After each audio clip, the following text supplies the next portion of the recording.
Hello everyone welcome to my new mini blog. तो आज lunch special थिला दहीबरा आलुदम। बरा प्रिपरेशन तो काली राति ही कर सारी। आज सकाळे बरा छाणिकी ताको पानी रे पकई नरम कर।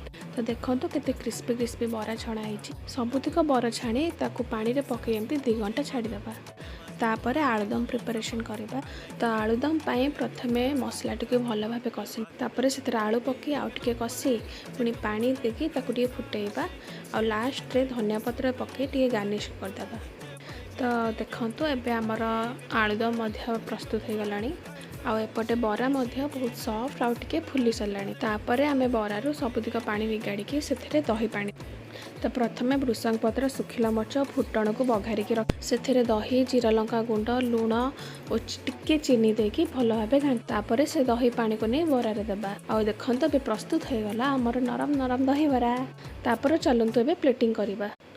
तो प्रथमे आमे दही बरा नबा ता उपरे आलुदम आलुदम उपरे हमर कटा होइथिबा प्याज और धनिया पत्र तापर सेउ भजा होइथिबा बादाम टिके चाट मसला बिट लुण और जीरा लंका गुंड।